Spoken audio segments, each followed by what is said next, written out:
Mother learns her son she gave up for adoption years back is now her boyfriend. The gates of the Adewale mansion on Alexander Avenue in Ikoyi were not just wrought iron and gold leaf filigree, they were a statement.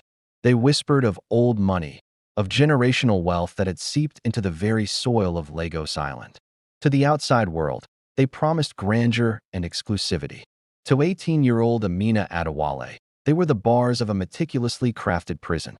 The house itself was a monument to her father's success, Chief Adebola Adewale, a man whose influence stretched from the corridors of power in Abuja to the trading floors of the Lagos Stock Exchange.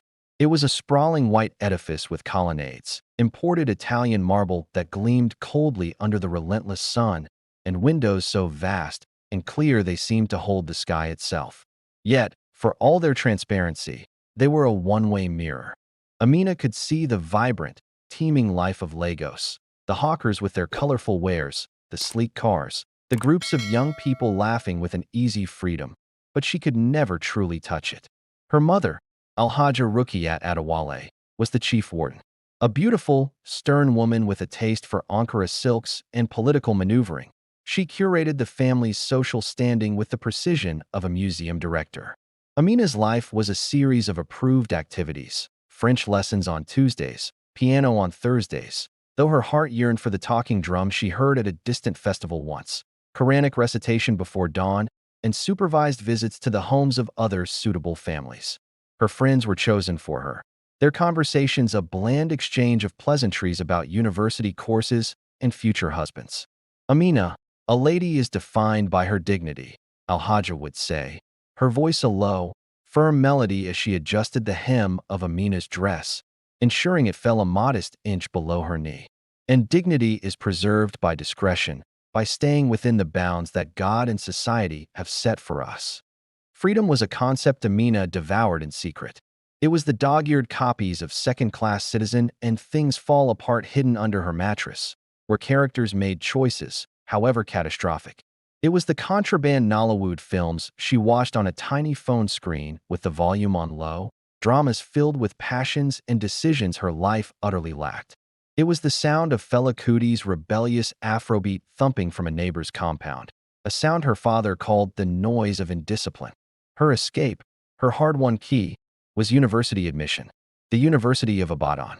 It was far enough from Lagos to promise a breath of air, yet prestigious enough to satisfy her parents. Law, a fitting profession for an Adewale daughter. The day she left for UI was a solemn affair. Her father placed a heavy hand on her head in blessing, his eyes boring into hers. Remember who you are. Remember the name you carry. Do not let it touch the mud. Her mother's farewell was a checklist. Call every day. No hostel. You will stay in the well-secured apartment we have arranged. The driver will take you and bring you. No parties. Your studies are your priority. A husband will come in good time, from a good family. The apartment in Ibadan was a smaller, distant satellite of the Ikoyi mansion, secure, comfortable, lonely. But the campus, the University of Ibadan, was a universe unto itself. The sprawling grounds, the ancient, wise trees they called the botanical gardens, the chaotic, buzzing student union building, the lecture halls filled with the vibrant clash of ideas and accents from every corner of Nigeria. Here, she was not just Amina Adewale, the chief's daughter. She was simply Amina, a first-year law student. It was intoxicating. For the first few months, she was a ghost of her home training, gliding from her secured apartment to lectures and back, a silent, beautiful observer. She wore her modesty like a second skin, her gaze often downcast. But inside, a rebellion was fermenting. She watched groups of girls, their laughter unguarded, their arms linked, heading to the mammy market for suya and gossip. She saw couples hidden in the shadows of the arts theater, stealing kisses. She saw the freedom in the careless drape of a faded jeans, in the loud debate over jollof rice in the cafeteria. The catalyst came in the form of Chukwun Wadike. He was a final-year philosophy student, with a reputation for sharp wit and a voice that could recite poetry one moment and dissect university politics the next. He spotted her in the library, a solitary figure marooned at a table piled with law texts. "You look like you're trying to sue the author for boredom," he said, pulling out the chair opposite her without invitation. His smile was a flash of white in his dark, handsome face, confident and disarming. Amina flushed, her carefully rehearsed coolness evaporating. The law is not boring, she managed, her voice barely a whisper. It is when it's not connected to life, Chuka countered, leaning forward. Philosophy is the law of life. The unspoken code. Tell me, Amina Adewale, he said, reading her name off the cover of her notebook. What is the governing principle of your life? No one had ever asked her that. Her parents dictated her principles. Her religion offered them. But her own? She was stunned into silence. That was the beginning. Chuka became her personal tour guide to freedom. He smuggled her out of her bubble. He took her to off-campus poetry readings where students snapped their fingers instead of clapping. He argued with her about Nietzsche and Marx over bowls of spicy ice in dimly lit eateries her driver would never find. He called her Amina, not the chief's daughter, and in his mouth, the name sounded new, belonging to her alone. He spoke of his humble beginnings in Enugu, of his dreams to be a writer, of seeing the world. To Amina, he was the embodiment of everything her life was not: spontaneous, passionate, self-determined. He was her first real secret, and the secrecy was a powerful aphrodisiac. Every stolen hour with him felt like a treasure wrested from the iron grip of her destiny. Your parents have built you a beautiful cage, Amina, he told her one evening as they walked near the SUV, the air thick with the scent of rain and frying plantain. But a cage is still a cage. Don't you ever want to fly, just to see what your own wings feel like? She did. Oh, how she did. The yearning was a physical ache. It was this ache, this desperate hunger to claim an experience that was wholly, undeniably hers, that led her one rainy Friday night to Chuka's small, book-cluttered apartment off campus. The air was charged with the storm outside and the tension within. It was not so much passion as a culmination of her rebellion, a deliberate, terrified step out of the gilded frame of her life. It was quick, fumbling, more awkward than magical. A mix of pain, confusion, and a profound, strange sense of finality. When it was over, as the rain lashed the window, a cold dread began to seep in, cutting through the heat of the moment. She left before dawn, the echoes of her parents' warnings now a deafening roar in her ears. She told herself it was just once. A single, definitive taste of the freedom she had been starved of. A rite of passage. She didn't know, as she slipped back into her sterile apartment, washing away the scent of him in the night, that the gates of a far more terrifying cage had just swung shut behind her. The freedom she had reached for was an illusion. The consequences, however, would be achingly, devastatingly real. The first chapter of her independence was already ending, and the next was being written in the silent, dividing cells of her own body. Chuka, meanwhile, became a spectral presence. He called twice, his voice still laced with that easy confidence, asking to see her again. Each time, Amina's throat constricted. The memory of their encounter was now stripped of any rebellious romance, replaced by a stark, clinical fear. She made excuses, mounting coursework, a looming family visit, her voice thin and brittle over the phone. She could hear the slight puzzlement in his tone, then a shrug she could almost see. He was a final-year student with a thesis to write and a world to conquer. A shy, complicated first-year girl was perhaps more trouble than the intrigue was worth. His calls grew infrequent, then ceased. His absence should have been a relief, but it only amplified her isolation. The secret, which had begun as a shared, illicit thing, was now hers alone to carry, and its weight was exponentially heavier. The denial phase was a fortress she built with desperate energy. Stress, she told herself. The change of environment, the pressure of her studies. She drank bitter concoctions of ginger and ugu leaves smuggled from the market, recipes whispered among girls in hostel bathrooms for resetting a delayed cycle. She took long, punishing runs around the sports complex, as if she could outpace the possibility growing inside her.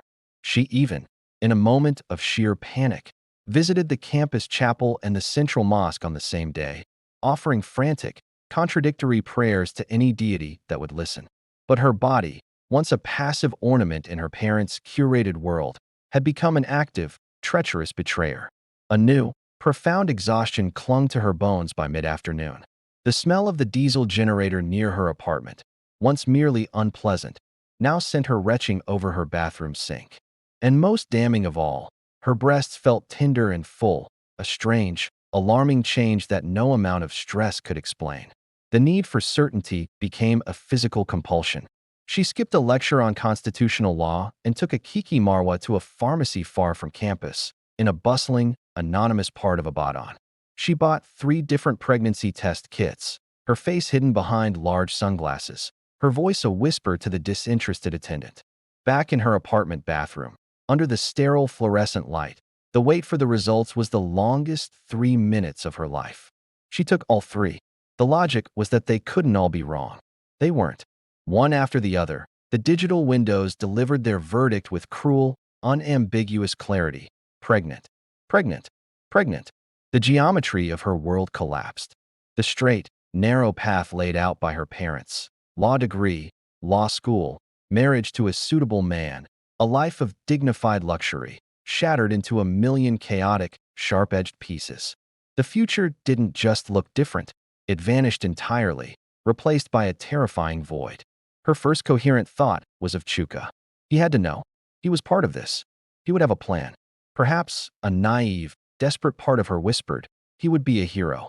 He would rise to the occasion. She called him, her fingers shaking so violently she misdialed twice. When he answered, the background noise was of laughter and loud music. She could barely speak. Chuka, it's Amina. We need to talk. It's urgent. Amina? Now is not a good time, he said, his voice slightly muffled. Can it wait? No. The word was a sob she couldn't contain. I'm pregnant. The silence on the other end was absolute, as if the laughter and music had been sucked out of the world. When he spoke again, his voice was lower, colder, devoid of all its former poetic charm. Pregnant? Are you sure? Yes. Another pause, heavy with calculation. Amina, listen. This is a big problem. For both of us. I'm in my final year. My future. I have nothing. I can't have a child right now. The fragile hope she hadn't even fully acknowledged shattered. But what do we do? She whispered. We don't do anything, he said, the pronouns slicing through her. You need to handle this. There are options. Places you can go. You have money, your family. He was washing his hands of her. Of them. Of the consequence of the freedom he had so enticingly sold her. You can't just. Amina, be realistic. His voice crackled with a panic that mirrored her own but was directed inward, at self-preservation. This would ruin everything. For you too. Think of your family's name. It would be a scandal. You need to make this go away. Make this go away. The phrase echoed in the hollow of her skull. He made it sound like canceling an inconvenient appointment. I have to go, he said abruptly. Don't call me on this number again. I'm sorry. The line went dead. Amina slid down the cold tiled wall of her bathroom, the plastic sticks clattering to the floor around her. The man who was the gateway to her fleeting freedom had just become the first lock on a new, unimaginable prison. She was alone, at 18, with a life growing inside her that she could not keep and did not know how to unmake, utterly and terrifyingly alone. The taste of freedom had turned to ash, and the geometry of her fear now had a precise, 9-month shape. The architecture of a lie.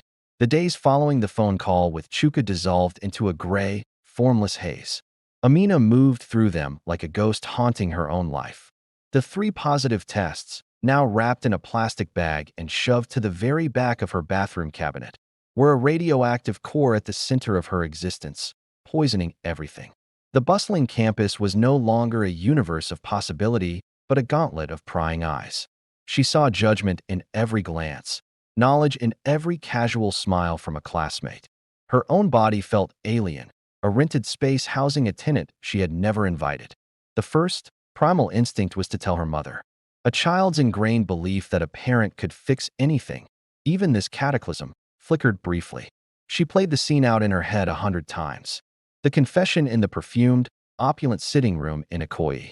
Her mother's face, first confusion, then dawning horror, then the cold, hard mask of disgrace. The sound of her father's voice, not loud, but terrifyingly quiet with fury. The word shame, whispered, then shouted. The image of being cast out, the grand gates of the Adewale mansion closing behind her forever. It was an untenable future. Her family's love, she knew with a chilling certainty, was conditional upon her adherence to the pristine narrative they had written for her. This was a deviation they would not forgive. So, the only path forward was a lie. A massive, intricate, life-consuming lie. It began with research, conducted in the shadowy corners of cyber cafes, far from the university's monitored networks. She searched for unwanted pregnancy Nigeria, her heart in her throat. The results were a terrifying landscape of back-alley dangers and grim testimonials. Every story of sepsis, hemorrhage, and death felt like a premonition. The safer, clinical alternatives were shrouded in euphemism and required sums of money and a stability she did not possess. The weight of the life inside her, however unwanted its conception, felt suddenly, overwhelmingly real. She just couldn't go that route. The thought filled her with a different kind of terror.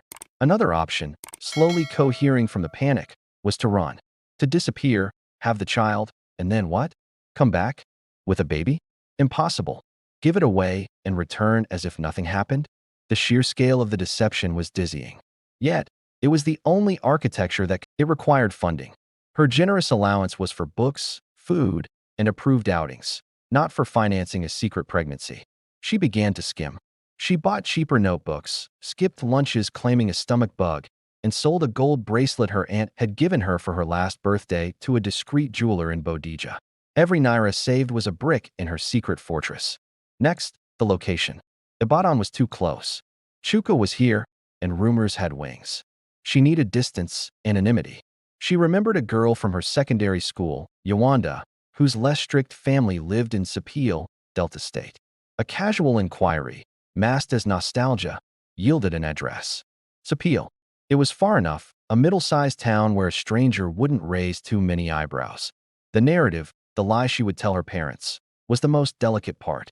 It had to be plausible, attractive, and untouchable. Inspiration struck during a tort law lecture on intellectual property, a specialized foreign study program. Yes, an intensive, selective summer course at a prestigious, but fictional, partner institution in the UK. It was perfect. It explained a prolonged absence. It played to her father's academic snobbery and her mother's desire for bragging rights. It would require her to be largely incommunicado due to the demanding schedule and time difference, a blessing. She drafted the email to her parents with the care of a barrister preparing a Supreme Court brief. She cited a unique opportunity, recommendation by her dean, a chance to gain international legal perspective. She layered it with flattery. I want to make you proud in a global arena. She attached a forged, official-looking PDF she created after hours of painstaking work on a library computer, complete with logos and vague London addresses. The wait for their response was an agony. When her mother called, her voice was laced with suspicion initially, then slowly thawed into cautious pride. London? This is very sudden, Amina. The opportunity was sudden, Mummy. I had to apply quickly. It's very competitive. Your father is making inquiries, Al-Hajja said, and Amina's blood ran cold. But Chief Adewale's inquiries, she prayed, would be to people who would not know such a niche program didn't exist. A week later, the verdict came. Her father's voice was brisk. The program is acceptable. We will arrange the wires for the fees and living expenses. You must excel. This is an investment in your future. The wave of relief was so potent it made her knees weak. The lie had been accepted. The first and largest obstacle was overcome. But with it came a profound, gut-wrenching loneliness. Her parents' pride was based on a fiction. Their love and support were flowing towards a phantom version of their daughter, the ambitious, dutiful scholar, not the terrified, pregnant girl. She told her few campus acquaintances the same story, met with a mix of envy and indifference. She packed a single, large suitcase with loose, forgiving clothing she bought from Wasmarket, not the tailored skirts and blouses of her university life. She packed books, her laptop, and a single photograph of her family, which she stared at with a complex knot of love, resentment, and guilt tightening in her chest. The day she left campus, she didn't look back. She took a taxi to the Ibadan Motor Park, a chaotic, noisy place that smelled of diesel, sweat, and fried plantain. Clutching her bag of saved naira, she bought a ticket for the long, bumping ride to Sapil. As the bus lurched into traffic, leaving the familiar spires of UI behind, Amina pressed her forehead against the grimy window. She wasn't traveling towards an opportunity. She was fleeing a catastrophe. She was no longer a student, a daughter, a sweetheart. She was a vessel for a secret, a architect of deceit, a girl sailing into a storm with only a lie for a compass and a growing, silent passenger for company. The architecture was complete. Now she had to live inside it. The ghost of Sapil. The bus to Sapil was a world unto itself, a rattling metal capsule of humanity. It smelled of hot plastic, ogagoro from a flask shared between men in the back, and the sharp, cloying sweetness of cheap perfume. Amina sat squeezed between a market woman with baskets of dried fish that leaked a salty, pungent odor, and a young man asleep, his head lolling perilously close to her shoulder. The physical discomfort was a welcome distraction from the turmoil in her mind. With every kilometer that unspooled behind them, the persona of Amina Adewale, UI law student, receded, leaving behind a raw, unnamed anxiety. Sapil, when she arrived hours later as dusk painted the sky in bruised purples, was not a town of grand narratives. It was a practical, weary place, its heartbeat the steady, groaning rhythm of the nearby plywood and sawmill industries. The air carried a faint, constant tang of sawdust and river water. It was perfect. Here, she was no one. A young woman visiting a relative, perhaps. A student on a quiet break. A ghost.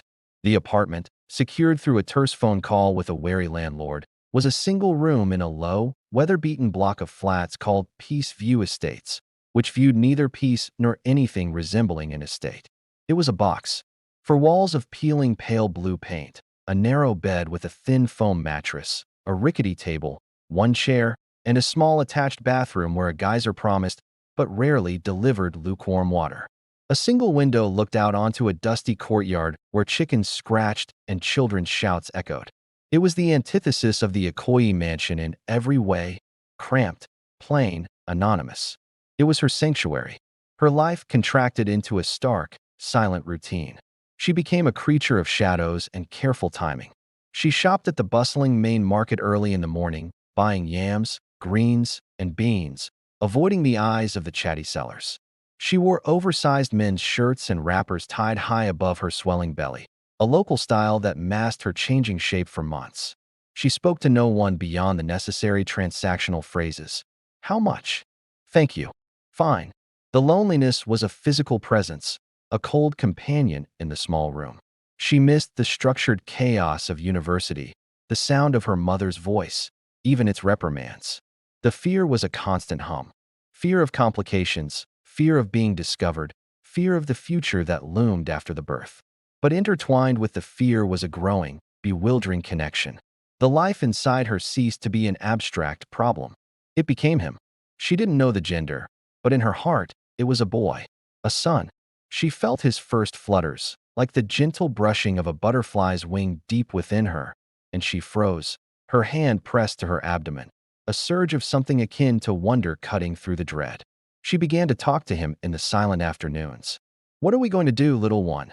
she would whisper, lying on the thin mattress, watching the fan make lazy circles. She told him about Lagos, about the sea, about the grand, silent library in her father's house.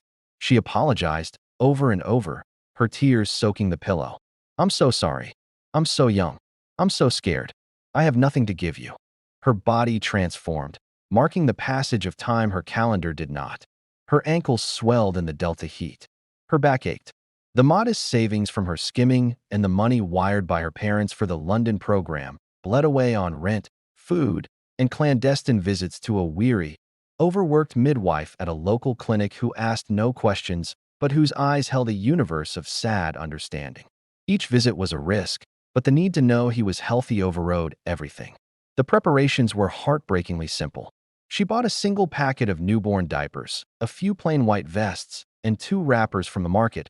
One sweltering night, the tide came. It began as a deep, clenching ache in her lower back, a warning rumble. Then the waves started, rolling over her with an increasing, brutal intensity. She timed them on the small clock by her bed, her breaths coming in short, sharp gasps. When they were 5 minutes apart, she gathered the small bag with the vests and diapers, wrapped herself in a dark ghillie, and stepped out into the ink-black night. The walk to the main road to find a Kiki was an eternity of pain and terror. The hospital was a blur of fluorescent lights, distant cries, and impersonal efficiency. She was admitted, processed, and left on a narrow cot in an open ward.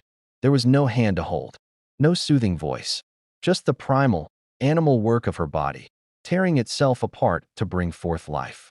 The pain was a white-hot universe, obliterating thought, erasing the past and the future. There was only the now, the surge, the scream she bit back into her own fist, the desperate, grinding push. And then, a final, rending release, and a sound, a thin, furious, beautiful wail that sliced through the haze of her exhaustion.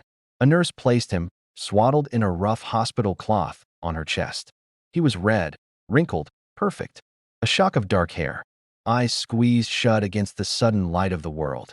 And on the soft curve of his left shoulder blade, a small, distinct birthmark, the color of Cafollet, shaped like a tiny crescent moon.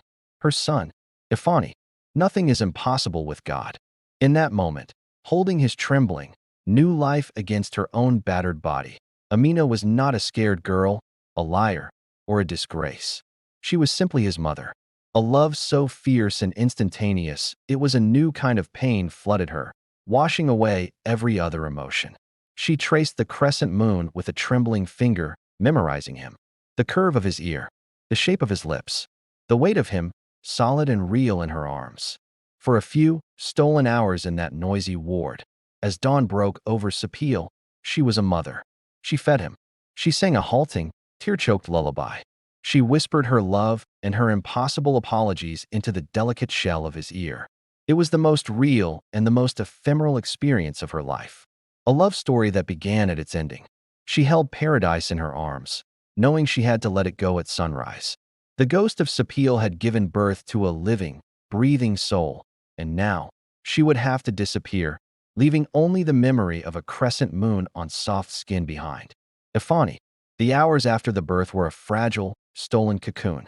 In the cacophony of the open maternity ward, a symphony of newborn cries, moaning mothers, and brisk, efficient nurses, Amina and her son existed in a silent bubble of their own making. Exhaustion pulled at her like a heavy tide, but she fought it, terrified that sleep would steal even a second of this fleeting time. He slept, a warm, solid weight against her chest, his breathing a soft, rhythmic puff against her skin. She studied him with an intensity that bordered on the devotional. She cataloged every detail, trying to etch him into the very fabric of her being. The tiny perfect whirls of his ears, the surprisingly long lashes dusting his cheeks, the way his miniature fingers curled instinctively around her thumb, a grip of breathtaking trust. But her gaze always returned, magnetically, to the birthmark, the crescent moon on his shoulder. It felt like a signature, a celestial stamp meant just for her, a permanent marker of this impossible connection. She named him Ifani. In the quiet of her heart, the name was a prayer, a plea, and a lament all at once. Nothing is impossible with God. But as the gray morning light seeped into the ward, the impossible thing felt like the act she was about to commit. A social worker came, a kind-faced woman with tired eyes who spoke in low, practiced tones. She carried a clipboard and an air of solemn finality. "You have signed the preliminary papers," she said, not unkindly. "The adoptive family is ready. They are good people. They can give him a life." The words were a physical blow. A life. The life she couldn't give. The life of stability, of two parents, of no shame, of a future unburdened by a teenage mother's desperate secret. Can I have a little more time? Just today." Amina's voice was a hoarse whisper. The social worker's smile was thin with sympathy. "It's better if it's clean. For you, and for him. Prolonging it only makes it harder." Clean. The word was a scalpel. They wanted to excise this event from her history with clinical precision, leaving no ragged edges of memory. But the edges were already bleeding inside her. She asked for, and was granted, a moment alone with him before they took him for the final procedures. They were moved to a small, curtained-off area. The world narrowed to the space on the bed between her arms. This was the goodbye, the real one. Not the theoretical decision made in fear months ago, but the physical, soul-rending act of letting go. She unswaddled him gently, wanting to see all of him one last time. She counted his toes. She kissed the soles of his feet, soft as rose petals.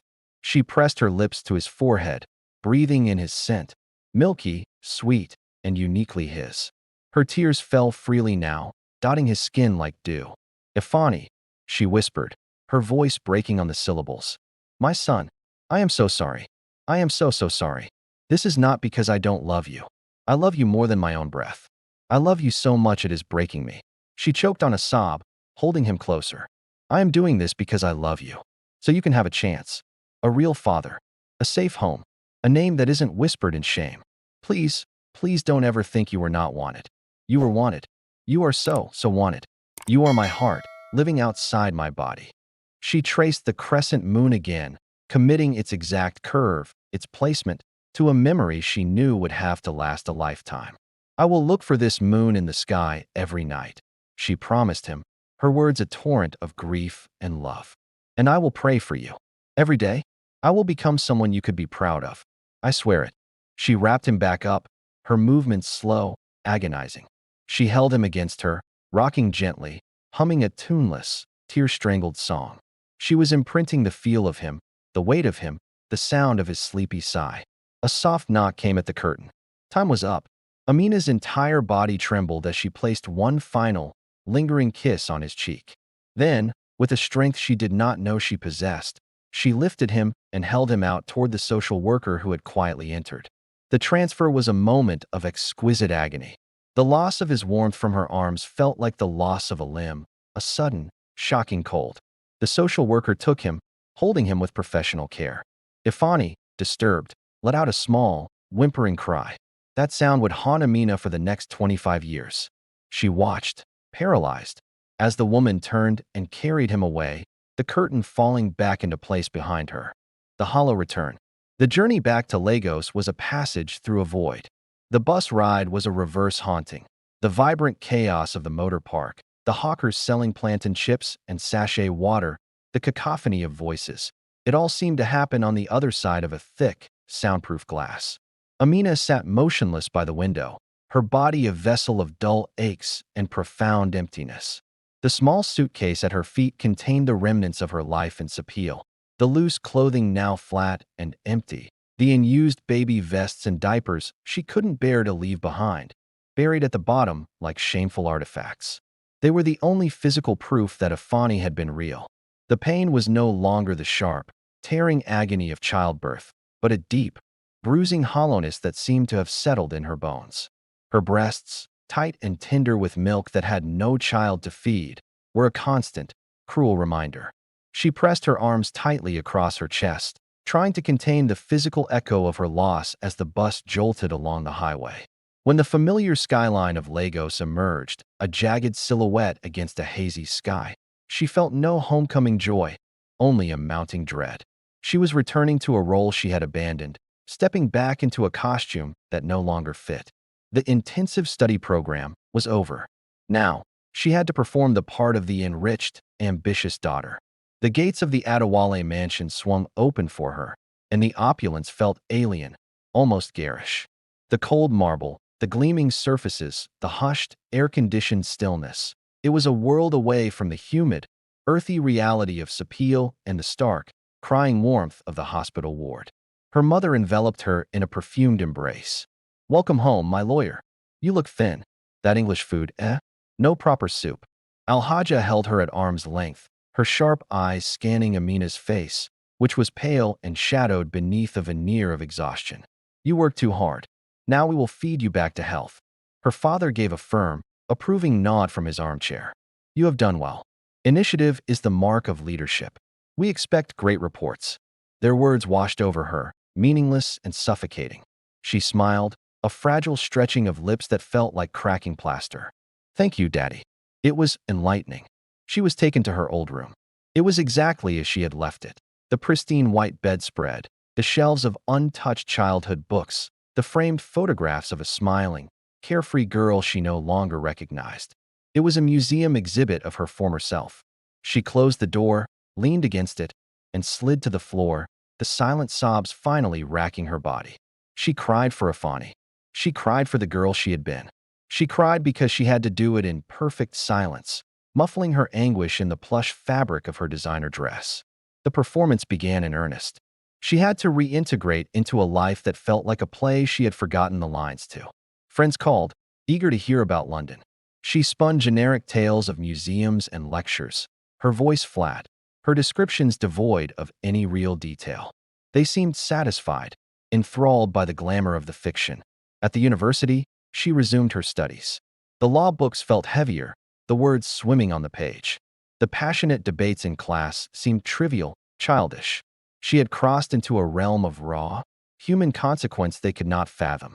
She was surrounded by people, yet she had never felt more isolated. She carried a secret universe of grief inside her, and it made the chatter of everyday life sound like static. Her body healed, slowly.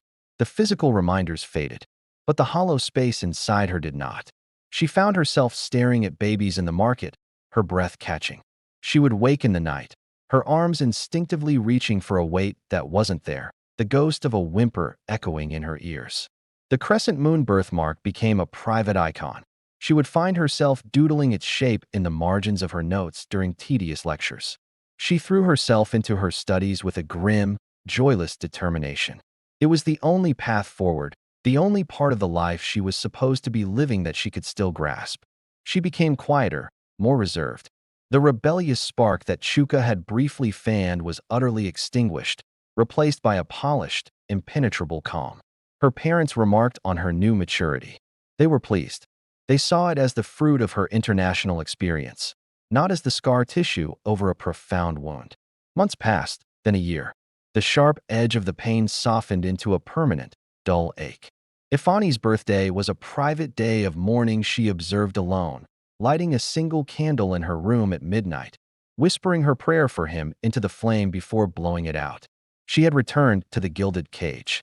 The door had been left open for her escape, and she had come back of her own accord, forever altered. She moved through her world, the lectures, the family dinners, the social gatherings, with graceful, automated precision. But the daughter who had left for Abaddon was gone. In her place was a woman who had known a love so fierce it could only end in surrender, and who now lived in the quiet, hollow aftermath, playing her part flawlessly in a life that felt like a beautifully staged, profoundly empty play. She had returned as if nothing had happened, and that, in itself, was the greatest lie of all. The Museum of Fractures. The years after her return from Sapil did not flow. They accumulated, layer upon layer of fine dust settling on the polished surface of Amina's life.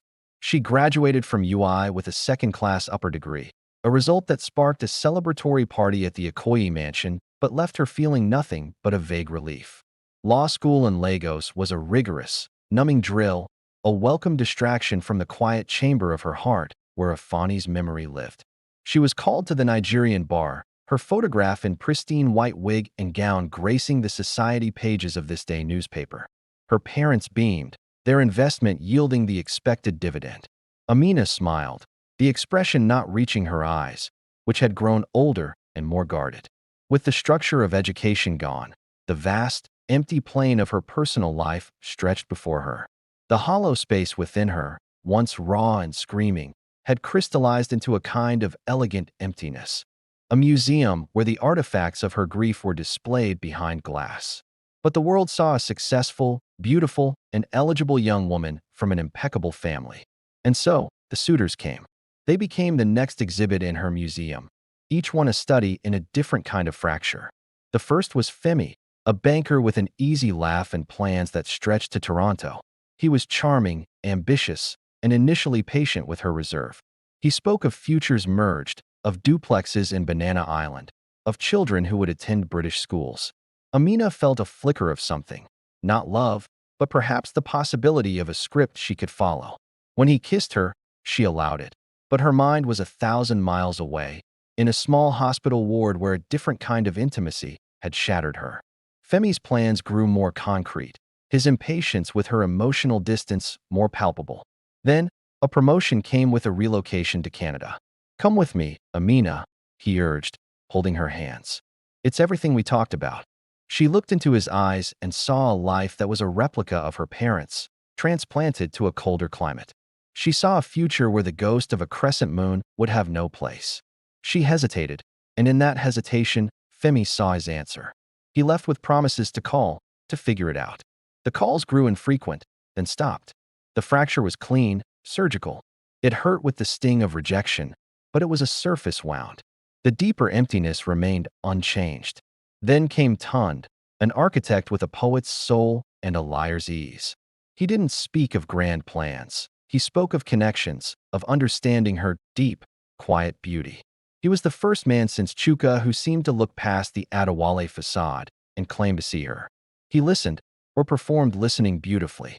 For 5 years, he was a constant, weaving himself into the fabric of her life. He spoke of marriage with such conviction that Amina began to tentatively believe, began to imagine a life where she could maybe, one day, confess her past to an understanding man. She started to think of Afani not just as a secret to be buried, but as a story that could perhaps be shared. The hollow space trembled with a fragile hope. The fracture came not with a bang, but with the rustle of expensive paper. A wedding invitation, elegant and cream-colored, arrived at her law firm by courier. The bride's name was not hers. It was the daughter of a rival family with more lucrative oil block connections. A note was paper-clipped to it, in Tund's familiar, looping script. Amina, you are too much of a dream. I need a reality I can build on. Forgive me. The betrayal was not of the heart, for she realized with chilling clarity that she had never truly given it to him. The betrayal was of the future she had almost dared to envision. The museum of her heart acquired a new, devastating exhibit, the shattered illusion of trust. The hope she had begun to nurture shriveled and turned to ash. This fracture was deeper, leaving a jagged edge of cynicism. In her 30s, advice shifted. You need a mature man, her aunts would say. A settled man. Someone who knows what he wants. So, she tried older men. Established businessmen, widowers, high-ranking civil servants. They were worse.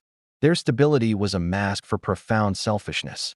There was Chief, not her father, who flew her to Dubai for weekends, but whose phone would ring with the insistent, unseen presence of a wife and 3 children in Abuja.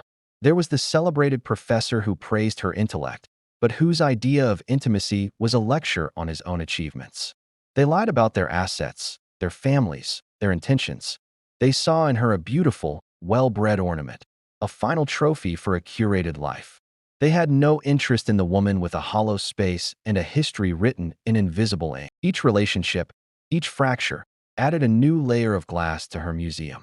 She became an expert curator of her own detachment. She could date, converse, even feign affection, all while a core part of her observed from a safe, untouchable distance. The men eventually left, frustrated by her impenetrable calm, or she politely ended things when their deceptions became too glaring. The hollow space was no longer just about Afani. It was now a gallery of all the ways love and connection had failed, proving her deepest, unspoken fear, that she was somehow irrevocably broken, destined to be a spectator in the story of her own life. By 38, the museum was full, and the doors were closed to new visitors. The aching longing for her son had mutated into a general, accepted barrenness, emotional, and, she now knew, biological. The performances had exhausted her. She was a successful partner at a prestigious law firm, a respected figure in certain circles, a dutiful daughter. And she was profoundly, utterly alone. The fractures weren't wounds anymore. They were the very architecture of her being. She was a beautiful, haunted museum, echoing with the whispers of ghosts. The ghost of a son, the ghosts of departed lovers, and the loudest ghost of all. The vibrant girl she might have been, had a single, rain-soaked night not sent her life careening down this long, lonely corridor of quiet despair. The quiet click of a lock. Menopause did not arrive with fanfare or a dramatic crisis. It came as a series of subtle, irrevocable shifts, like the quiet clicking of doors locking one after another in a long, dark hallway. The first sign was the heat.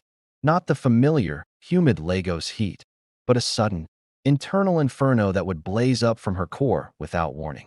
She'd be in a chilled, air-conditioned courtroom, her wig pristine, her arguments sharp, when a wave of fire would sweep over her, painting her neck and chest a blotchy crimson. She learned to keep a delicate, embroidered hand fan in her briefcase, the fluttering motion a tiny, desperate rebellion against the furnace inside. Then, the calendar betrayed her. The monthly cycle that had been a curse, a reminder, and later, in her most secret hopes, a faint, stubborn possibility, began to stutter. It became irregular, unreliable, and then, with a finality that felt like a punch to the gut, it stopped. There was no dramatic moment of realization, just a growing, cold awareness as month stacked upon month in silent emptiness. She visited a discreet, expensive gynecologist in Victoria Island. The confirmation was delivered in a cool, clinical room smelling of antiseptic. Blood tests, hormone levels, the verdict, perimenopause transitioning into menopause. Her ovarian reserve was exhausted. Her eggs, the doctor explained with professional detachment, were no longer viable. The biological window, never fully opened to her by choice or circumstance, was now not just closed but bricked over. It's a natural transition, Ms. Amina corrected, her voice strangely calm. Ms. Adewale. Many women find a new sense of freedom. There are therapies for the symptoms. Amina nodded, absorbing the words but not hearing them. The doctor's voice became a distant hum. This wasn't about hot flashes or night sweats. This was about the final, formal death of a dream she had never fully allowed herself to articulate, yet had subconsciously clung to for 25 years. One day, a hidden, wounded part of her had whispered, "When you are finally safe, settled, loved, you could have another. You could be a mother on your own terms. You could replace the loss." It was a foolish, secret fantasy, but it had been a tiny pilot light in the vast cold of her emptiness. Now, that light was snuffed out. The hollow space inside her, the Afani-shaped void, would now remain the only maternal space she would ever know. It was permanent. There would be no second chance, no redemption through another child. The architecture of her life was complete, and there was no room for a nursery. The grief that followed was different from the acute agony of Sapil. It was a slow, settling weight, like silt filling a well. It wasn't just about the inability to conceive, it was the closing of a narrative. Her story as a potential mother was over. The what if was replaced with a definitive never will. She found herself, in her quiet moments, not just thinking of Afani as the son she lost, but as her only child. The singularity of it was crushing. He wasn't the first of a potential family. He was the beginning and the end of her motherhood. The longing to find him, which had always been a dull, persistent ache, now sharpened into a visceral, urgent need. It was no longer just about assuaging guilt or seeking forgiveness. It was about connection. It was about seeing the living proof that she had once been capable of creating life, of profound love. It was about having someone in the world who was hers by blood. She would stare at her reflection in the vast mirrors of her empty Ikoyi home. A beautiful 40-year-old woman in elegant silk, successful, composed, and utterly barren. The trappings of her life felt like stage props. What was it all for? If there was no one to inherit it, no one to whisper her stories to, no one to call her mummy, with love, not duty. The quiet click of the biological lock echoed in the silence of her soul. It was the sound of a final sentence being passed. She had spent decades building a life of respectable emptiness. And now, nature itself had ratified her choice, sealing her in a childless future. The only thread left to her past, the only key that might yet open a door to a different kind of fullness, however complicated, was the boy with the crescent moon. Finding him was no longer a possibility. It felt like a last resort for survival. The search began to take shape in her mind, a desperate mission to reclaim the one piece of her humanity she had ever truly, unconditionally loved, before the silence inside her became absolute. The defiant swipe. The loneliness after the doctor's verdict was a tangible thing. It lived in the cavernous rooms of her Ikoyi home, echoed in the polite applause after a successful court ruling, and sat across from her at her meticulously set dining table. She was a statue on a pedestal, admired, respected, and utterly untouched. Friends, now comfortably nestled in marriages with growing children, offered well-meaning but hollow advice. "Amina, you need to get out more. Try new things." Their lives were a universe of soccer practices, parent-teacher meetings, and family holidays. A universe whose borders were closed to her. The mature, settled men her social circle suggested were just older versions of the deceivers she'd already known, their eyes already calculating her net worth and social utility. One sleepless night, bathed in the blue glow of her phone, the advertisement appeared. A dating app, sleek and modern, promising connections beyond her usual circles. "Meet people who see you. not just your profile. It felt absurd, degrading, even.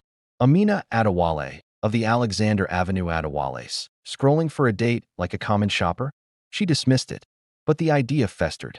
It became a symbol of her predicament. Her entire life had been governed by rules, selections, approvals. What if, just once, she chose based on nothing but a fleeting impulse? What if she stepped completely out of the frame? It wasn't about love anymore. That hope was ashes. It was about warmth, about a human connection that asked no questions about her past or her future, that simply existed in a present moment. It was a rebellion against the sterile, respectable emptiness that was her life. With a defiant, almost angry flick of her thumb, she downloaded the app. Creating a profile was an act of surreal self-editing. She used a recent, polished photo from a charity gala. She listed her profession vaguely as legal consultant. She was deliberately coy about her age, letting it hover in a range that felt less fossilized. She braced herself for the onslaught of crude messages from boys pretending to be men. That's when his profile appeared. Deji, not a common name, but not unusual. His photo wasn't a gym selfie or a blurry club shot. It was a picture of him reading at a waterfront, his profile thoughtful, intense. He was handsome, but in a quiet, composed way. 25, a financial analyst. His bio was simple, a quote from, but then she thought of the clicking locks, of the silent house, of the Museum of Fractures. What did she have left to lose but more loneliness? With a heart hammering against her ribs, a mix of shame and thrilling defiance, she swiped right. It matched instantly. His first message came not with a "hey" or a generic compliment, but with a question about the Achebe quote. Do you think the Lions ever get tired of waiting for their historian and just decide to write their own story? It was a question that cut to the core of her. A lifetime of having her story written for her, by her parents, by society, by circumstance. She replied, and a conversation unfolded not of flirtation, but of genuine, spirited debate. He was sharp, challenging, and surprisingly wise for his years. He didn't ask for more photos. He asked for her opinions on governance, on literature, on the soul of Lagos. He made her think, and in doing so, made her forget, for minutes at a time, the howling void within. When he asked to meet, her instinct was to retreat. This was madness, a fantasy, but he was persuasive in a gentle way. Coffee, in public, in broad daylight. No expectations, Amina. Just a conversation that doesn't have to end with a notification. They met at a quiet, book-filled cafe in Lekki. She arrived first, a nervous ball of energy in a simple linen dress, feeling absurdly visible. When he walked in, he was taller than his picture suggested, with a calm, centered presence that belied his youth. His eyes, when they met hers, were a deep, perceptive brown. They held no mockery, no calculation, just a keen, open interest. The coffee stretched into lunch. He listened with a focus that was almost unnerving. He spoke of his work with a quiet passion, of his adoptive parents in Port Harcourt with clear affection, of his dreams of starting his own ethical investment firm. There was a slight, strange melancholy behind his eyes when he mentioned being an only child, but it was fleeting. When they parted, he didn't try to kiss her. He simply took her hand, his touch warm and firm. The world is full of cages, Amina, he said, echoing a sentiment she hadn't realized she'd projected. You of all people should know that. Let's be free. The words were a key turning in a rusted lock. Free. It was the siren song of her youth, now offered by a man who was practically a boy. It was reckless, potentially disastrous. But for the first time in 25 years, the hollow space inside her didn't feel cold. It vibrated with a dangerous, terrifying hope. She had taken a defiant swipe at fate, and fate had sent back a young man named Deji, who looked at her not as a prize or a problem, but as a story he desperately wanted to read. She was too starved for the attention, too captivated by the connection, to question why a vibrant 25-year-old would be so intently, perfectly focused on a woman of 40. She chose, for once, to simply feel the warmth. The perfect resonance. The relationship with Deji unfolded not as a chaotic blaze, but as a carefully calibrated warmth. To the outside world, the few friends she cautiously told, it was a scandalous, titillating fling. A toy boy, her old classmate Bimp had shrieked with laughter. Amina, you've finally gone and done something interesting. But within the private orbit they created, it was nothing so trivial. Deji was a revelation of attentiveness. He remembered the name of the junior counsel she'd mentioned in passing, asked after a difficult case's outcome, and sent her links to obscure journal articles related to her work. He didn't buy her extravagant gifts. He brought her things that meant something. A first edition of a Buchi Emikita novel he'd found in a dusty marina market. A vinyl record of Fella's Gentleman after she'd mentioned a childhood memory of the rebellious sound drifting over her parents' fence. It was as if he was curating a museum of her soul, piecing together the fragments of the woman she had been before Sapil and the one she'd become after. Their physical relationship began with a nervous hesitation on her part. She felt the ghost of her younger self, the inexperienced girl with Chuka, and the decades of disappointed detachment that followed. But Deji approached her with a reverence that dismantled her defenses. His touch was not demanding, but inquisitive. He seemed to study her reactions with an almost scholarly focus, learning the landscape of her pleasure with a patience that felt supernatural for a man his age. And then, in the quiet darkness of her bedroom, he became not just a lover, but a master cartographer of her deepest, most unspoken desires. He knew where to touch, when to be gentle, when to be fierce. He whispered words that weren't crude but poetic, that spoke to her mind as much as her body. It was an intimacy so profound it felt less like discovery and more like recognition. A feeling of synapses firing in patterns long thought dormant. "How do you know me so well?"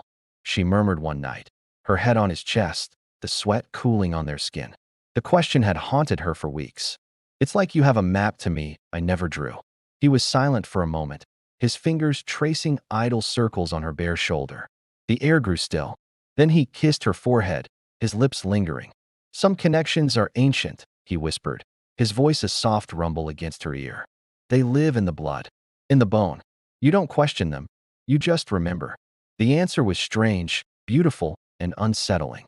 It fed the intoxicating narrative he was building, that they were two souls who had somehow bypassed the ordinary rules of time and circumstance. For Amina, drowning in the mundane and the lonely, it was a lifeline. She chose to drown in the mystery instead. He integrated into her life with seamless ease. He was impeccably respectful around the few family members he met, engaging her father in sharp discussions about fiscal policy, charming her mother with his old-world manners. He never pushed, never asked for money or favors, never displayed the petulance or insecurity she might have expected from the age gap. He was, in every observable way, perfect. Yet, in her most private moments, a sliver of ice would sometimes pierce the warmth. The sheer perfection of it all. The way his favorite meal was ifo riro with precisely the amount of smoked fish she loved, a recipe she'd never shared. The way he would sometimes look at her, not with lust or even love, but with a deep, fathomless intensity, as if he were waiting for a reaction to a script only he was reading. Once, half asleep, she felt his fingers gently trace a spot on her own back, between her shoulder blades. A random, tender caress. But a phantom memory, the ghost of a crescent moon on infant skin, flickered in her drowsy mind. She pushed it away. It was coincidence. Paranoia. The past haunting the one good thing in her present. He became her sanctuary. The hollow space inside her didn't feel empty when he was there. It felt attended to. He listened to her frustrations, soothed her anxieties, celebrated her wins. For the first time since she'd held Afani, she felt seen. Not as the Adewale daughter, the successful lawyer, the barren woman, but as a complex, feeling entity. The private investigator. The decision to find Afani, once made, took on the weight and solemnity of a religious pilgrimage. It was no longer a desperate fantasy clutched in the dark. It was a mission, sanctioned by the fragile sense of wholeness Deji had given her. She approached it with the same meticulous rigor she applied to a complex litigation. She could not use the firm's resources. This was personal, a secret older and more profound than any she had kept from her parents. She needed a ghost, a professional who operated in the shadows and asked no questions. A discreet inquiry through a trusted, tight-lipped senior court clerk yielded a name: Gabriel Eagle Ocon. Eagle operated from a small, nondescript office above a fabric store in Suralere. The space was cramped, dominated by a large, outdated computer and filing cabinets with locks. Eagle himself was a slight, Wiry man in his 50s with eyes that missed nothing and a voice that never rose above a calm, conversational tone.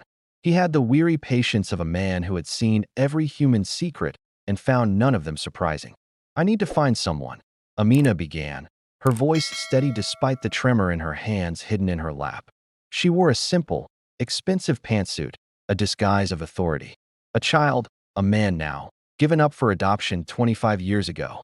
Eagle's expression didn't change. He pushed a notepad across the desk. "Start from the beginning. Location, date, names, any details. No matter how small." Sitting in that shabby office, Amina recited the facts of her deepest trauma as if giving a witness statement. The hospital in Sapil, the approximate date, her own name at the time, the name she had given him, Efani, and then the detail she had clung to for a quarter century.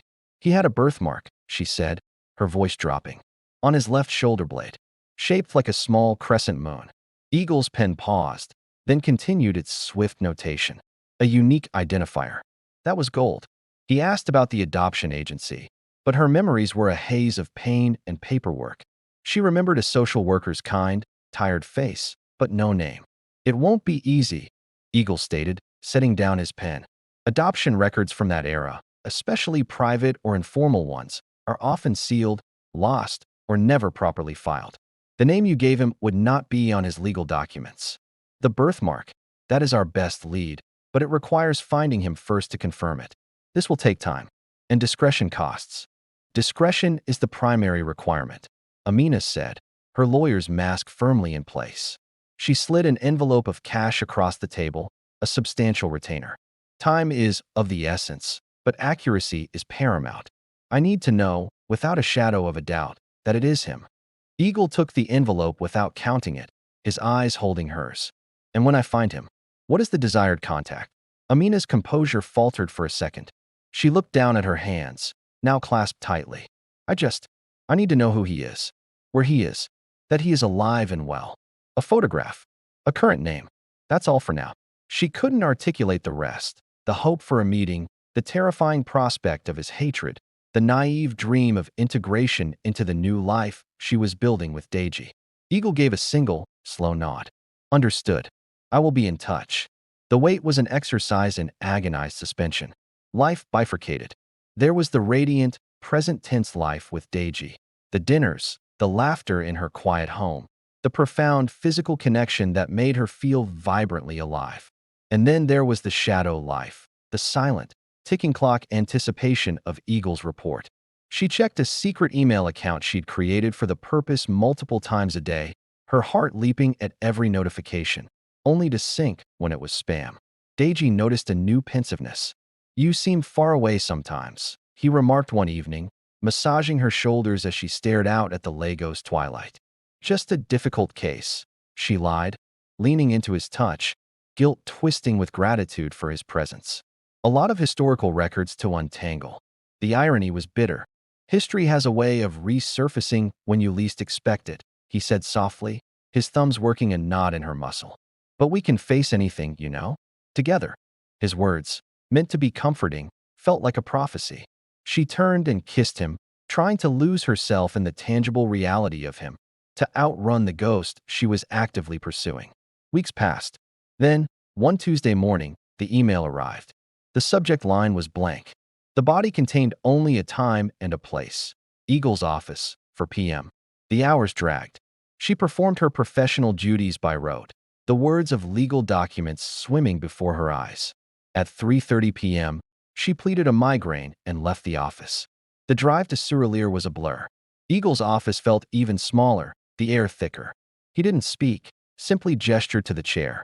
A simple manila folder lay on the desk between them. It looked innocuous. It felt like a live bomb.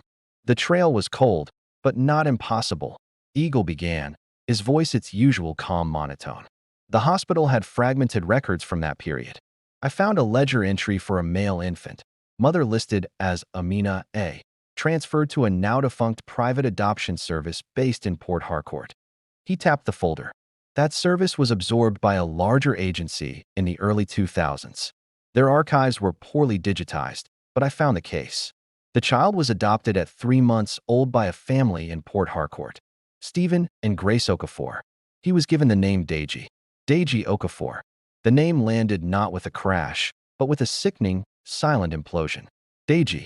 The air vanished from the room. The walls seemed to bend inward. It was a common name. A coincidence. A cruel, impossible trick of fate. Eagle was still speaking, pulling a photograph from the folder. It was a picture from a few years prior, extracted from a university alumni database. A young man in a graduation gown. The face was a masculine, sharper echo of her own. The eyes, the set of the jaw. It was undeniably the foundation of the handsome man she shared her bed with.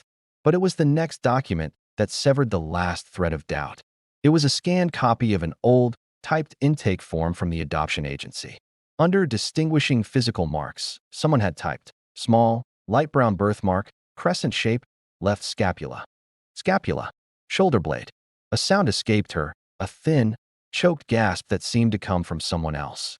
The world narrowed to the grain of the cheap desk, the faded print on the paper, the unraveling.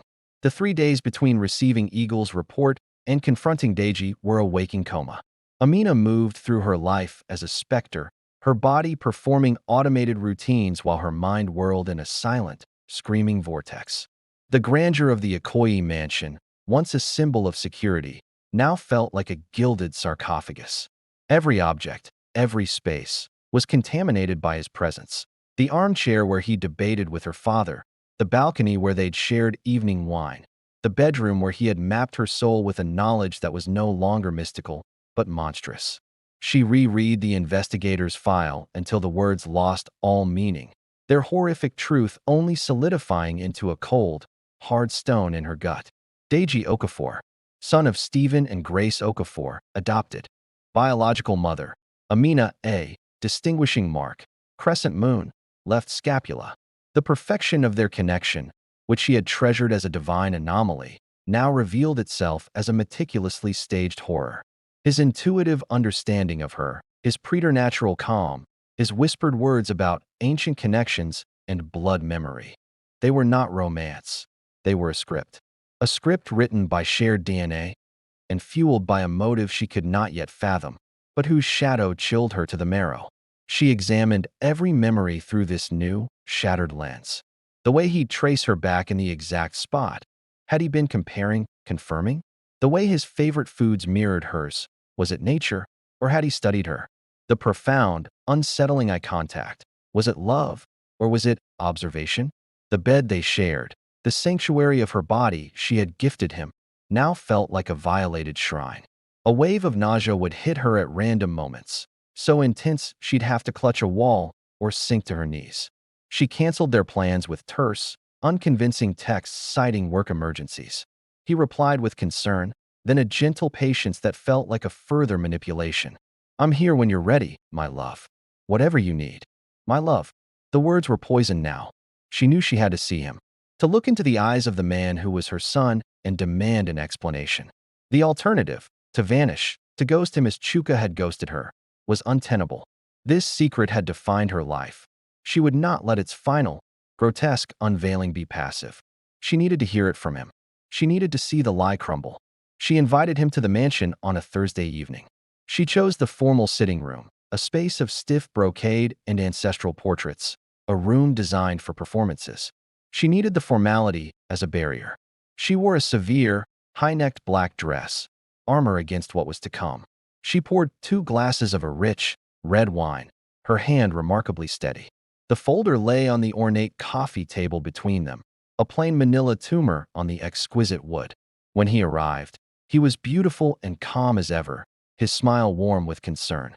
He went to kiss her cheek, but she took a slight, instinctive step back, the first crack in her composure. His smile faltered, just for a millisecond, before settling into a look of puzzled care. "Amina? Are you all right? You've been so distant." "Sit down, Deji," she said, her voice a stranger's, cold, clipped, the voice she used with hostile witnesses. He sat, his gaze flicking from her face to the folder and back. The air in the room grew thick, charged with an unspoken storm. For a long moment, she just looked at him, really looked, trying to see the infant she'd held in Sapil within the handsome, composed man before her.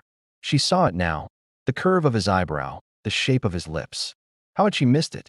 The love she had felt for him had blinded her, a cruel irony that now felt like self-mutilation. "I have been searching for someone," she began, the rehearsed words tasting of ash. She kept her eyes locked on his, watching for the flinch. "My son. I gave him up 25 years ago." She saw it. Not shock, not confusion. A subtle, almost imperceptible stillness descended over him. The attentive mask didn't break, but it solidified, like wax cooling. His eyes, usually so warm and open, became opaque, unreadable pools. She continued, her heart hammering against her ribs so hard she was sure he could see it. "It was difficult. The records were old. But I found him."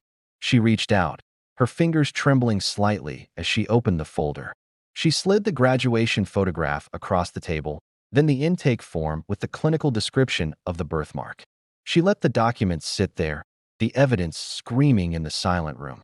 Then she lifted her eyes to his again, her voice dropping to a raw, shattered whisper. "It's you." The silence that followed was absolute. It swallowed the distant traffic hum, the ticking of the heirloom clock. Deiji's gaze lowered to the papers. He didn't reach for them. He simply looked, as if confirming the layout of a familiar room. Then, slowly, he leaned back in the armchair.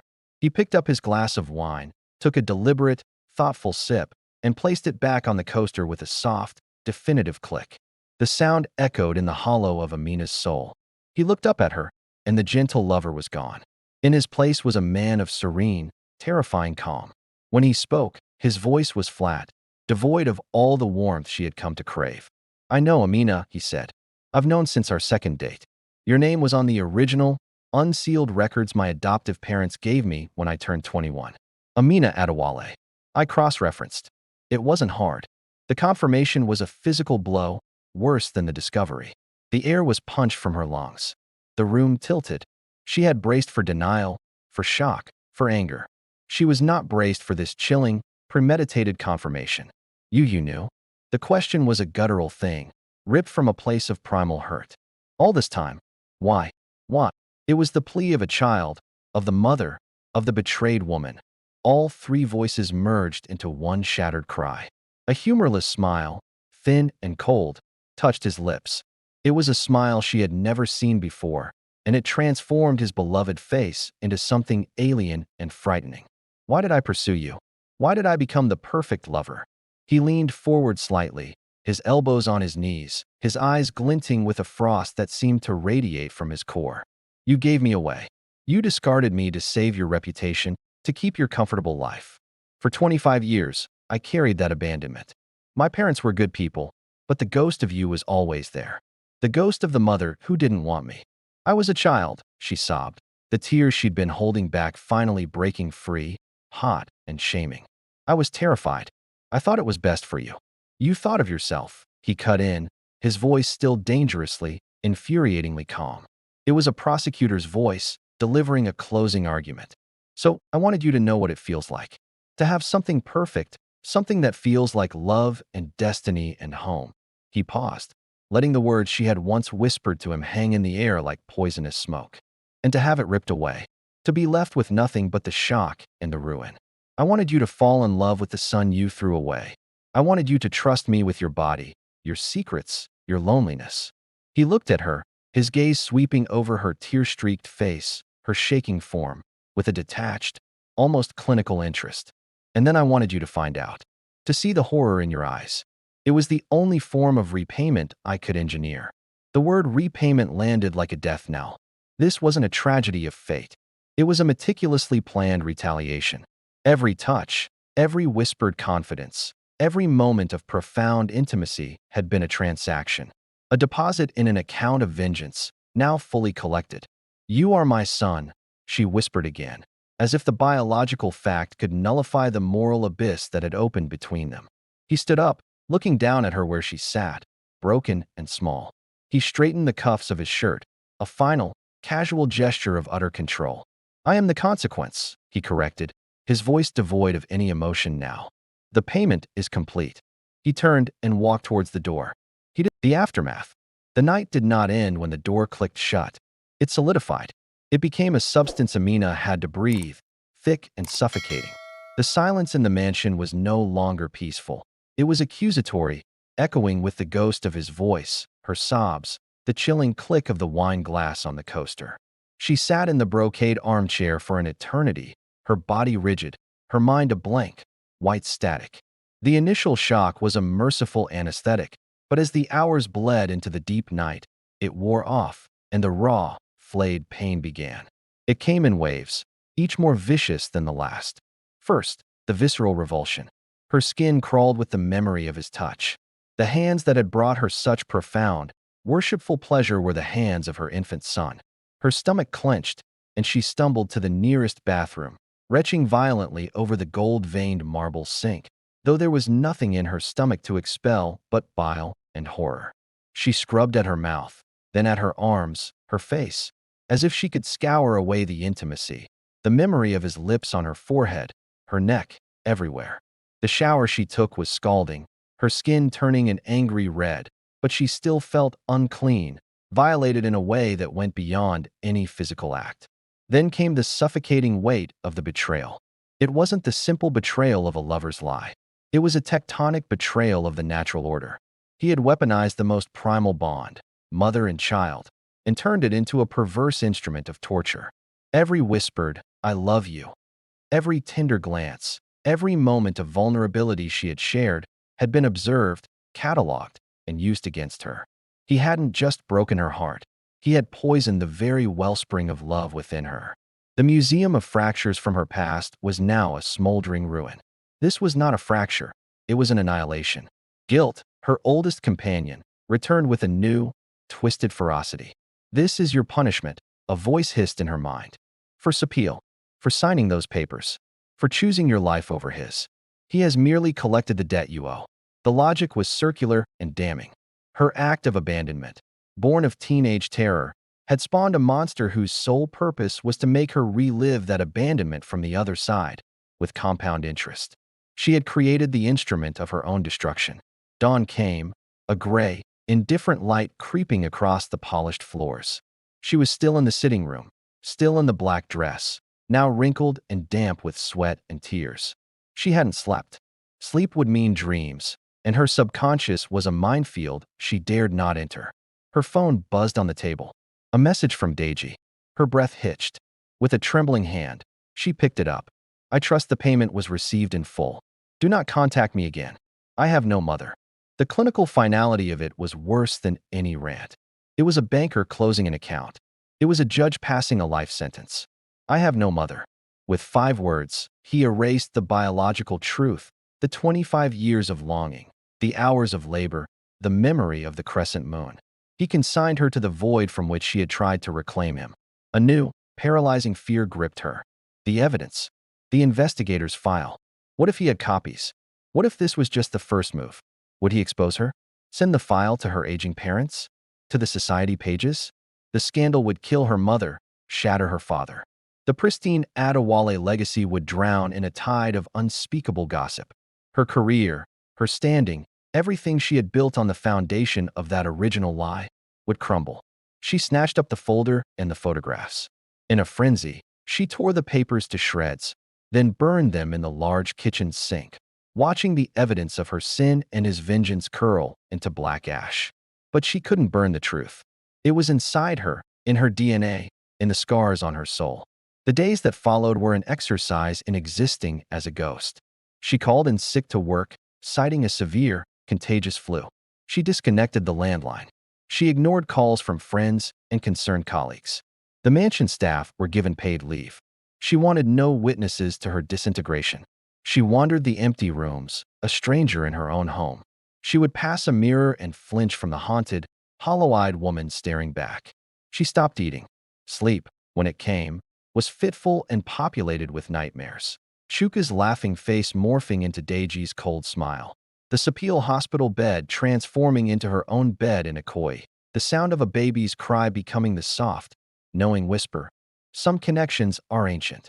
The world outside continued, bright and noisy and utterly irrelevant. Her life, which had once felt so full of purpose and quiet desperation, now felt like a diorama, a beautifully arranged, utterly false scene. She was the central figure, frozen in a pose of exquisite agony. The hollow space inside her, which Deji had briefly made her forget, was back. But it was no longer just an empty chamber. It was now a cursed space, filled with the toxic echoes of a perverted love, a calculated revenge, and the crushing weight of a truth too horrific to share with another living soul. She was alone in a way she had never been before, even in Sapil. Then, she had the hope of the child. Now, she had the living proof of his hatred. The aftermath was not a process of healing. It was the establishment of a new, permanent state of being. She was a ruin, and the architect of her destruction was the very flesh of her flesh. There was no coming back from that. There was only the endless, silent aftermath, and the terrible knowledge that the son she had given life to had, with cold precision, given her a kind of death. The confrontation with the past. A week of self-imposed exile passed. The food delivered by a worried, discreet cousin sat untouched at her door until the containers soured. The silence of the mansion was no longer peaceful. It had become an entity, pressing in on her, echoing with phantom conversations and the ghost of his footsteps. She knew she could not stay entombed forever. The world demanded her participation, and a deeper, more stubborn part of her, the part that had survived Sapil and a parade of heartbreaks, refused to let him have the final, total victory of her complete erasure. But to re-enter the world, she had to first confront the original sin. Not Deji's, but her own. The investigator's file was ash, but the trail was not. The old social worker, the tired-eyed woman from Sapil. If she still lived, she was the only other person who had witnessed the transfer, who had held Afani after she did.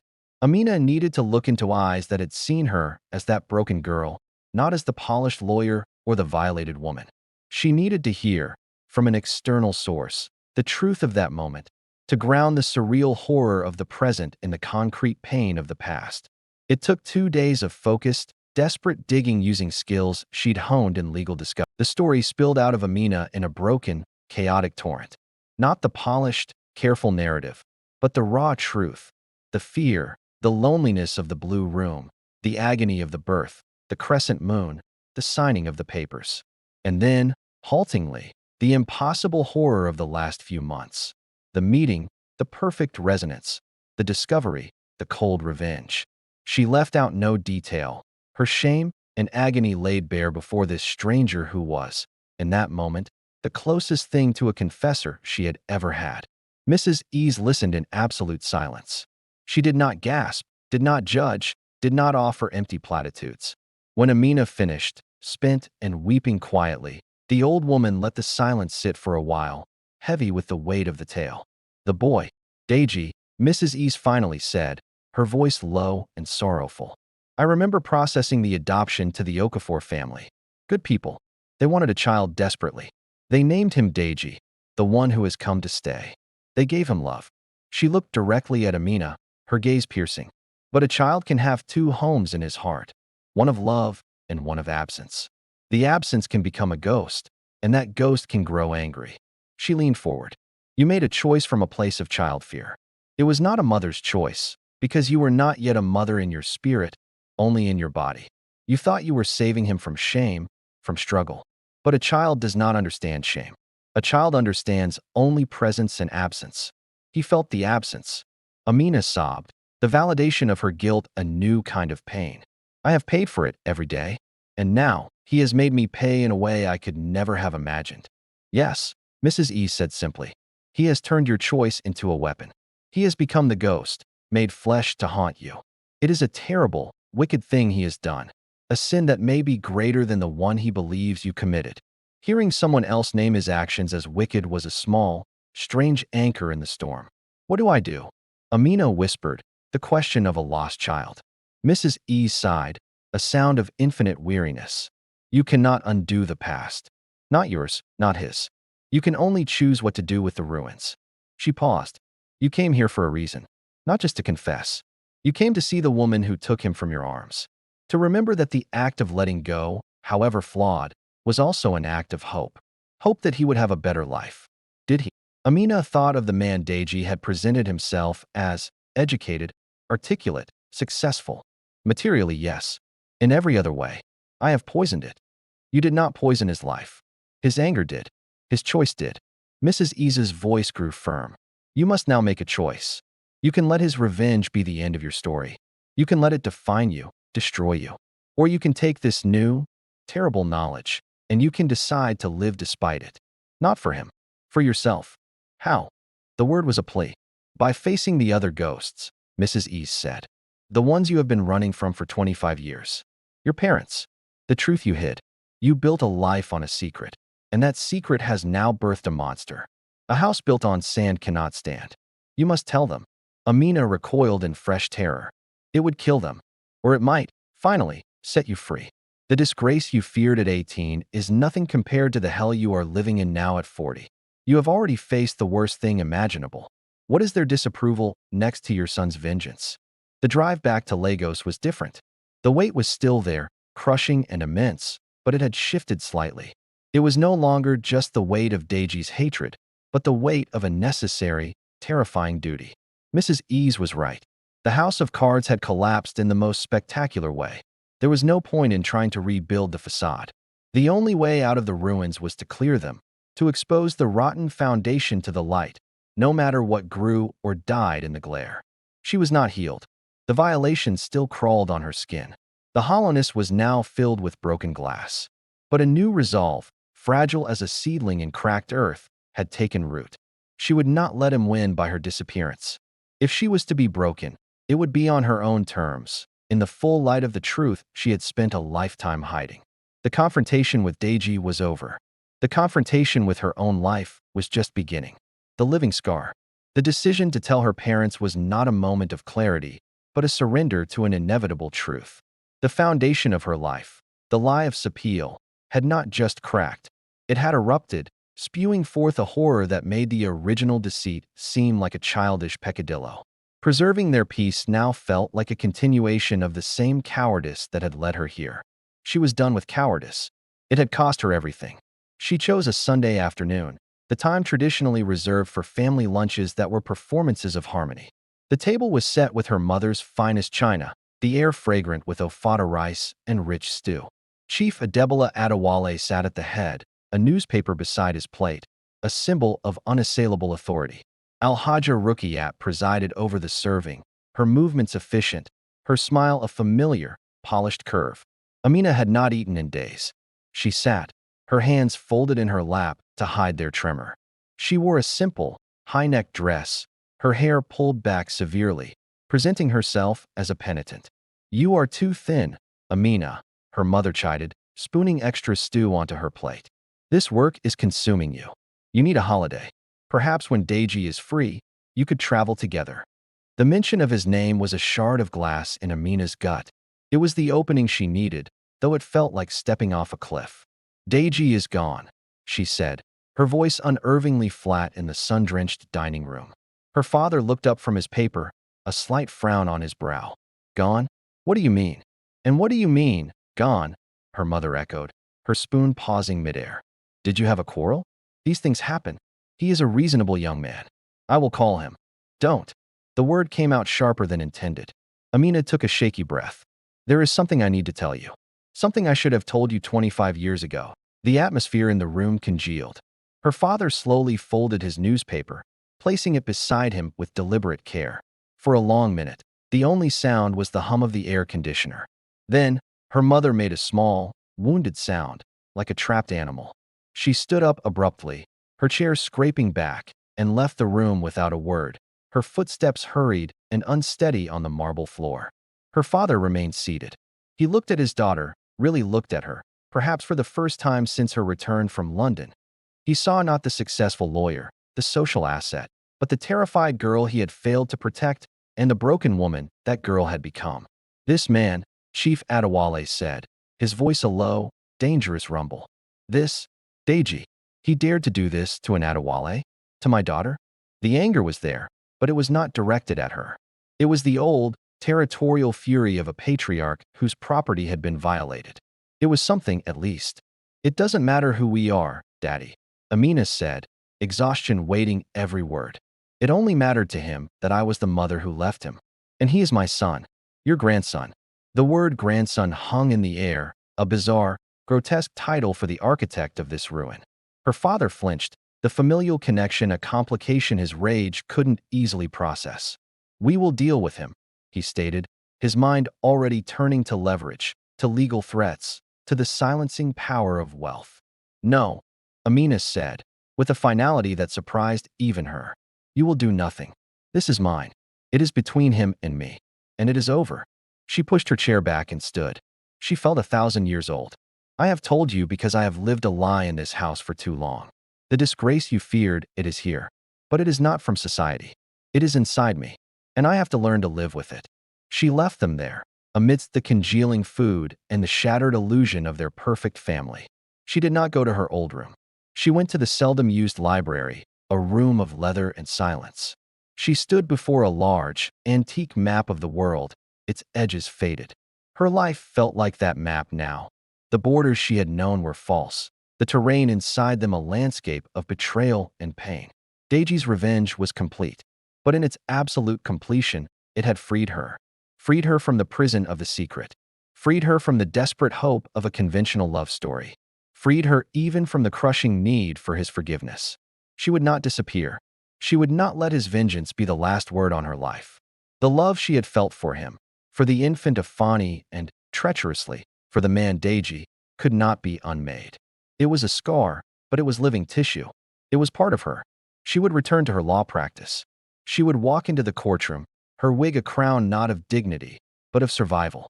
She would meet the eyes of her colleagues, her clients, her parents, and now, she would have nothing to hide. The worst had already been seen by the one person whose opinion had truly, in the end, mattered. Amina Adewale was no longer a ghost, a liar, or a victim. She was a woman who had loved and lost in the most profound and twisted ways imaginable. The hollow space was still there, but it was no longer empty. It was now a solemn, scarred chamber housing a complex truth. That love and cruelty could be woven from the same thread. That blood could be both a bond and a weapon. And that survival was not about escaping the past, but about bearing its impossible weight without crumbling. She was broken, but she was not destroyed. She was a living scar, and she would wear the evidence of her story in all its horrific, unvarnished truth for the rest of her days. The final chapter was not a neat ending, but a beginning of a different, harder kind of life. One lived not in the gilded cage of secrets, but in the stark, liberated light of a terrible, endured truth. While our story of Amina's journey ends here, her life, like all of ours, continues, scarred, complex, but enduring. She walks forward, not into a fairy tale ending, but into the hard-won light of truth. Thank you for following this intense and emotional story. We explored themes of choice, consequence, the haunting power of secrets, and the twisted paths love and vengeance can take. Amina's tale reminds us that our past shapes us, but it does not have to define our future. The search for closure is often messy, and sometimes the greatest strength is found not in escaping our scars, but in learning to live with them. We hope this narrative provided a compelling and thought-provoking experience. Thank you for watching.